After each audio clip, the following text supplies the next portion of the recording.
അസ്സലാമലൈക്കും പ്രിയമുള്ള സുഹൃത്തുക്കളെ, ഞാനിവിടെ നിന്ന് 2 ദിവസം മുമ്പ് പെട്രോൾ അടിച്ചിരുന്നു. പെട്രോളിന്റെ അവസ്ഥ കാണുന്നത് കണ്ടില്ലേ?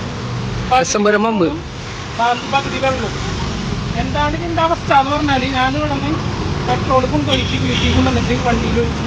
വണ്ടി ആദ്യം ഓടി, പിന്നെ വണ്ടി ഓടുന്നില്ല. വഴിയിൽ നിന്ന് ഞാൻ നേരെ വർക്ക്ഷോപ്പിൽ കൊണ്ടുപോയിട്ട് എന്ത് ചെയ്ത് വണ്ടി ചെക്ക് ചെയ്ത് നോക്കിയപ്പോൾ കംപ്ലീറ്റ് ടാങ്കിൽ നിന്ന് വെള്ളമാണ് വരുന്നത്. അതിന്റെ വീഡിയോസും ഫോട്ടോസൊക്കെ എൻ്റെ കയ്യിലുണ്ട്. നിങ്ങൾ ആരും ദയവ് ചെയ്ത് ഇവിടെ നിന്ന് പെട്രോൾ അടിക്കാതിരിക്കുക.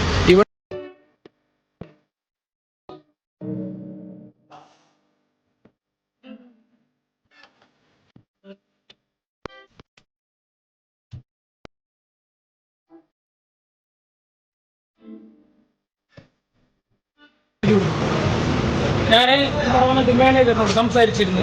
അപ്പം അദ്ദേഹം പറഞ്ഞ് കേസ് കൊടുത്തോളാം പറഞ്ഞു. പെട്രോളിൽ പകുതി വെള്ളമുള്ളൂ, ബാക്കി പകുതി പെട്രോളിയും. അപ്പോൾ ഞാൻ ഈ പോലീസ് സ്റ്റേഷനിലൊക്കെ പോയി ഇനി ഇവിടെ നിന്ന് ആരും പെട്രോൾ അടിക്കാണ്ടിരിക്കുക പരമാവധി. ഇത് കേവലം ഒരു സംഭവം മാത്രമല്ല, പല സംഭവങ്ങളും ഇവിടെ ഉണ്ടായെന്ന് പറയുന്നുണ്ട്. പക്ഷെ എനിക്ക് അതിനെക്കുറിച്ച് വ്യക്തമായ ധാരണയില്ല. എനിക്കും ഇതിനെക്കുറിച്ച് മനസ്സിലായപ്പോഴാണ് ഞാനിവിടെ നിന്ന് പെട്രോൾ അടിക്കാൻ നിർത്തിയത്. വണ്ടി കംപ്ലൈൻ്റ് ആയിട്ട് വർക്ക്ഷോപ്പിൽ കിടക്കണമുണ്ട്. ഈ ഇരിക്കുന്നതാണ് മാനേജർ. ഇദ്ദേഹം പറഞ്ഞത് നിങ്ങൾ എവിടെ വേണമെങ്കിലും പോയി പറഞ്ഞോ, ഞങ്ങൾക്ക് കുഴപ്പമില്ല എന്ന് പറഞ്ഞു. അദ്ദേഹത്തിന്റെ മര്യാദ അദ്ദേഹം പറഞ്ഞത് നമ്മളെ മര്യാദ വെച്ചിട്ട് നമ്മൾ പോലീസ് സ്റ്റേഷനിൽ പോയി നേരെ കൺസ്യൂമർ കോർട്ടിൽ കേസും ഫയൽ ചെയ്തു. ഓക്കെ.